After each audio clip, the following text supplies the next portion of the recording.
2018년 어떤 해가 될런지 우리는 오늘 첫 발을 디디는 날이죠. 주일날로서. 그래서 금년 한 해 여러분들에게 하나님이 건강으로 지켜주시고 또 물질로서 지켜주시고 신앙으로서 지켜주시고 가장 복된 한 해가 되기를 주님의 이름으로 축원합니다. 오늘 마가복음 12장에 있는 말씀을 근거로 섬기자.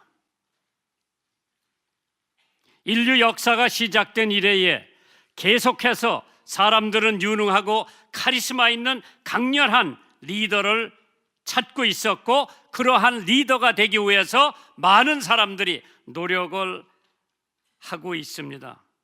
그러나 21세기의 패러다임의 변화로 인해서 이제 리더의 소통이 가능한 감성을 가지며 먼저 섬기는 리더가 이상형으로 자리매김하고 있습니다. 소위 말하는 servant 리더십의 얘기입니다. 그러나 이 servant 리더십은 최근에 나온 것이 아니라 1970년 AT&T 전화회사지요, 대기업의 중역으로 있던 로버트 크린리프라고 하는 사람이 servant 리더십이라고 하는 에세이를 통해서 진즉 세상에 알려졌습니다. 섬기는 것이 리더십의 목적이라고 했습니다. 섬기는 것이 리더십의 조건이 아니라 목적이라고 했습니다. 마태복음 20장 28절에 인자가 온 것은 섬김을 받으려 함이 아니라 도리어 섬기려 하고 자기 목숨을 많은 사람에게 대속물로 주려 하심이니라. 섬기기 위해서 반드시 있어야 할 한 가지가 있는데 그것이 사랑입니다. 그런데 사랑이란 근본적으로 나를 버리는 것인데, 사랑이란 나의 요구를 버리고 남의 요구를 만족시켜주는 것이라고 했습니다. 사랑은 결코 쉬운 것이 아닙니다. 사랑은 아픔이요 나를 십자가에 매다는 것이고, 사랑은 반석처럼 흔들리지 않는 것이고, 폭풍우를 만나도 흔들리지 않고 바람이 불어도 날아가지 않는 것이 사랑입니다. 사랑은 헌신이라고 했습니다. 눈 감고 사랑하고 듣지 말고 도와주고 말없이 끌어안아 주라고 했습니다. 사랑은 차별하지 않습니다. 사랑은 조건을 제시하지 않습니다. 그럼 오늘 여러분이 누구를 사랑한다고 하는 거, 어떠한 방법으로 사랑하는지 한번 생각해 보시기 바랍니다. 한국에 마포 사무엘이라고 하는 선교사가 있었습니다. 그 사람 이름은 세뮤얼 어스튼 마펫이라고 하는 선교사님인데, 개화 초기에 46년간 복음을 전하며 헌신하신 분입니다. 선교사님은 교육을 위해서 숭실 전문학교를 설립했고, 또한 한국의 상황, 국제 언론에 알리는 등의 역할도 감당하셨다가 결국 일본의 탄압으로 미국으로 추방을 당했습니다. 그런데 마펫 선교사님이 한국에 계실 때 이 기풍이라고 하는 평양의 깡패가 있었습니다. 외국인이 이상한 종교를 전한다고 말을 듣고는 매일같이 선교사들을 찾아가서 문을 때려 부시고 돌을 던지기 시작했습니다. 한 번은 불까지 지르다가 실수를 해 오히려 자신이 심하게 다쳐 쓰러져 있었는데, 이 모습을 본 마펫 선교사님이 병원으로 데리고 가 치료를 해줬습니다. 이기풍 깡패는 마펫 선교사님의 이러한 친절한 사랑을 통해 하나님의 사랑을 체험하고 복음을 받아들이고 신학을 공부하게 됩니다. 그래서 얼마 후에 목사가 됐습니다. 평양의 유명한 깡패가 목사가 된 이기풍 목사님은 호남 지역과 제주도를 돌면서 평생 복음을 전했고, 일제강점기 시대에 순교를 당하기까지 했습니다. 신사참배 반대하며 하나님을 위해 살다가 하늘나라로 갔습니다. 복음을 전하지 못하는 것은 지식과 논리가 부족해서가 아니라 사랑과 관심이 부족해서라고 했습니다. 주변 사람들을 믿게 하기 위해서 이제는 복음을 입으로만 전하는 것이 아니라 사랑과 섬김으로 그리고 친절함으로 전할 때에 복음의 효과가 나타나는 줄 믿으시면 아멘 하시기 바랍니다. 누가복음 6장 35절에 오직 너희는 원수를 사랑하고 선대하며 아무것도 바라지 말고 구워주라. 그리하면 너의 상이 클 것이요 또 지극히 높으신 이의 아들이라 일컬음을 받는다고 했습니다. 섬긴다, 현대 사회에서 찾아보기 힘든 단어입니다. 예수님은 허리에 수건을 동이시고 대야의 물을 받아 제자들의 발을 씻기시면서 선생이 이러한 짓을 했으니까 너희들도 가서 똑같이 하라고 말씀을 하셨습니다. 그러나 요즘 남을 섬긴다기보다는 섬김을 받으려는 생각을 가지고 있는 사람들이 더 많지 않은가? 우리가 하나님을 섬겨야 되는데 어떻게 섬겨야 되느냐? 첫째, 예배로 하나님을 섬겨야 됩니다. 사랑의 예배로 하나님을 섬겨라. 하나님은 예배를 기뻐하시면서 그 여러분들이 드리는 예배를 흠양하시며 예배 드리는 곳으로 하나님의 얼굴을 돌릴 것으로 믿습니다. 여러분은 지금 하나님께 지켜보시고 계시다고 하는 것을 생각해야 됩니다. 왜? 하나님은 예배하는 곳에 반드시 임재하시는 줄 믿으시면 아멘 하시기 바랍니다. 마가복음 12장 29절 30절에 예수께서 대답하시되 첫째 이것이니 이스라엘에 들으라. 곧 우리 하나님은 유일한 주시라.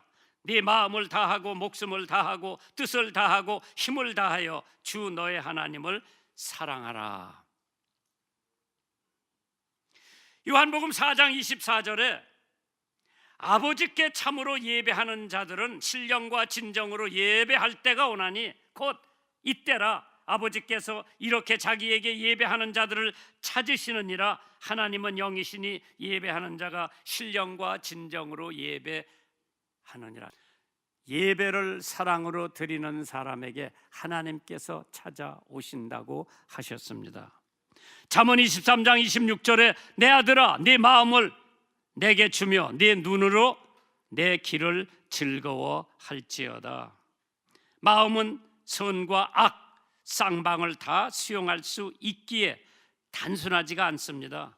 내 마음은 하나님이 생각을 담은 천국이 될 수도 있고 죄의 생각으로 담았으면 지옥이 될 수도 있습니다. 이 마음의 갈림길, 천국도 될 수 있고 지옥도 될 수 있다고 했습니다. 오늘은 내 마음에 진리의 빛이 비쳐 하늘 같은 마음이 될 수도 있고 내일은 어두운 그림자에 덮여 음부에 떨어질 수도 있는 마음가짐입니다. 그렇기 때문에 무엇보다도 가장 컨트롤하기 어려운 게 우리의 마음이라고 했습니다.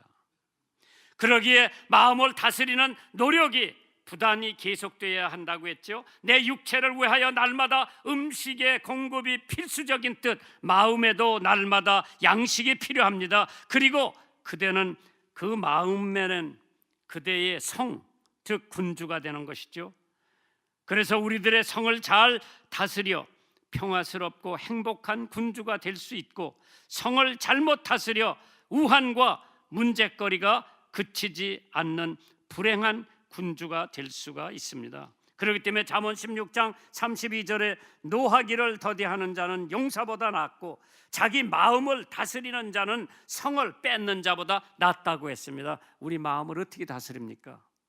빌립보서 2장 5절에 너희 안에 이 마음을 품어라. 곧 그리스도의 예수의 마음이라고 그랬습니다. 예수의 마음을 품는 사람은 자기 마음을 다스릴 수가 있고 자기 마음을 다스린 사람은 자기 행동을 다스릴 수가 있습니다. 모든 건 마음에서 우러나기 때문에. 셰익스피어가 마음이 즐거우면 종일 가도 되는데 슬프면 심리도 못 가서 피곤을 느낀다고 했습니다. 잠언 4장 23절에 무릇 지킬 만한 것보다 더 내 마음을 지키라. 생명의 근원이 이에서 남이니라. 그런데 우리의 마음이 변하지 않으려면 어떻게 해야 되느냐? 예수의 마음을 품어라. 그럼 우리의 마음 흔들리지 않습니다. 목숨을 다하여 하나님을 사랑하면서 예배드려야죠. 목숨을 바쳐 하나님을 사랑한다고 하는 것은 순교한 사람들만이 아니라 우리도 목숨을 다해 하나님을 사랑하고 순교할 수 있는 각오가 돼 있는 줄 믿습니다. 로마 황제, 아주 나쁜 황제가 있을 때 아르메니아에 있는 기독교 신자들을 박해하기 시작합니다. 그는 우레라고 하는 연대라고 불리우는 군대가 주둔하고 있었던 곳에서 40여 명의 기독 신자가 있었습니다.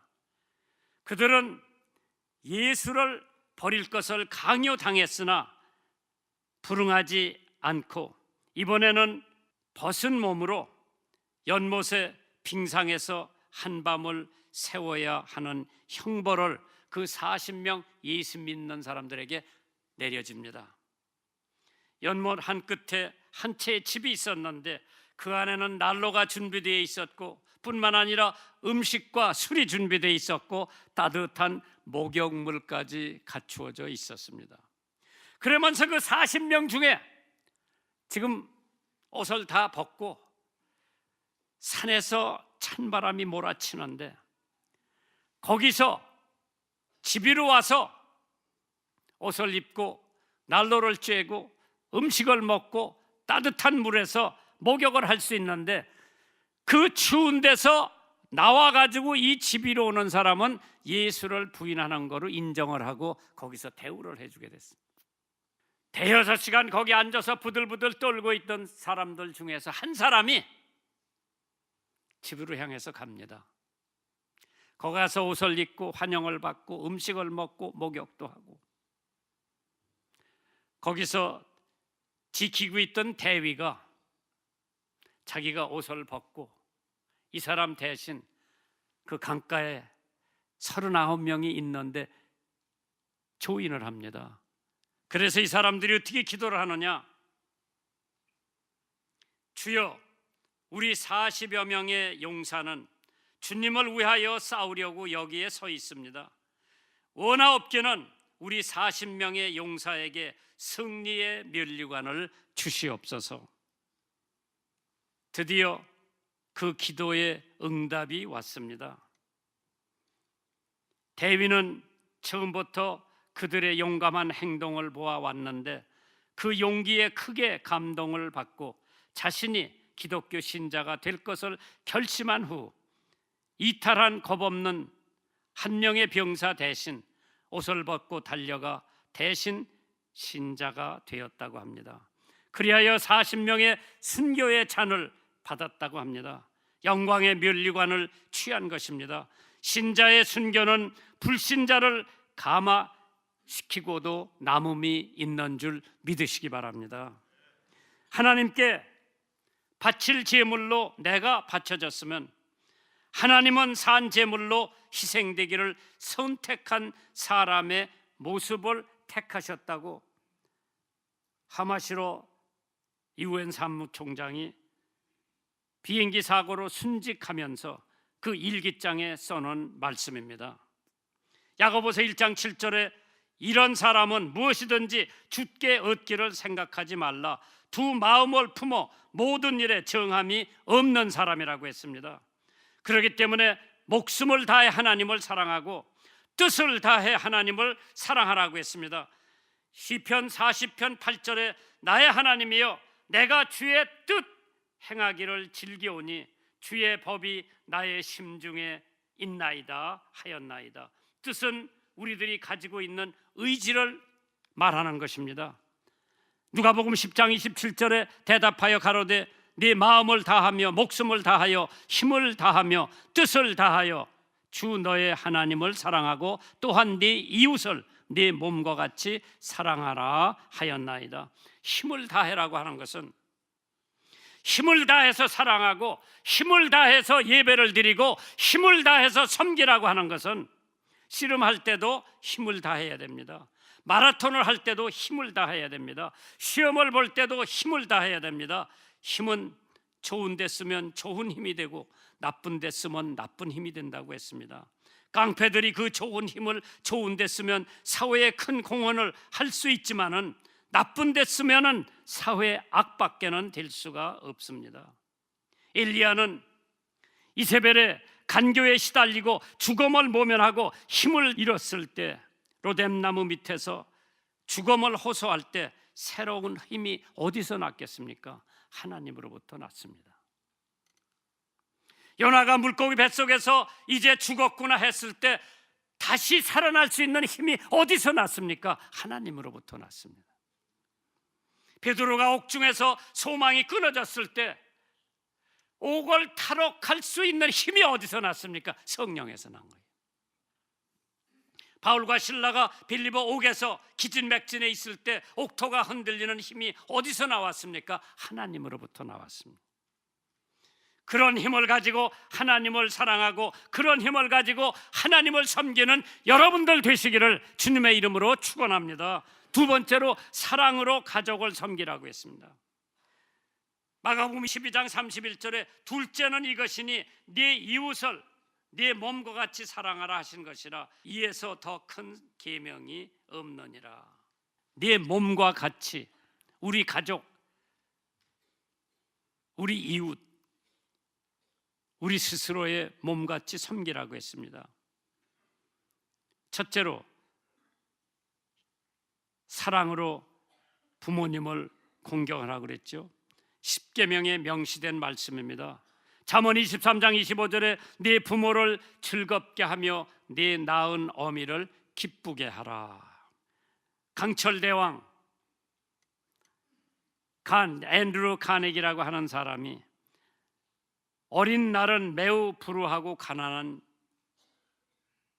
집에서 생활을 했습니다. 그는 본래 스코틀랜드의 출생이었는데 아버지의 사업 부진으로 그곳에서 살 수가 없어서 미국으로 이민을 갑니다. 아버지는 책상보를 만들어 집집마다 돌아다니며 행상을 시작했는데 그 수입을 보잘것이 없어 가족은 무척 고생을 하게 됩니다. 카네기에게는 네이가 하나밖에 없으므로 그 어머니가 매일 밤 그 네이를 빨아서 말려야 됐습니다. 평균 16시간에서 18시간 정도 일을 하지 않으면 생활이 안 됩니다. 그가 하루는 어머니를 붙들고 어머니가 돌아가시기 전에는 결코 결혼을 하지 않겠습니다.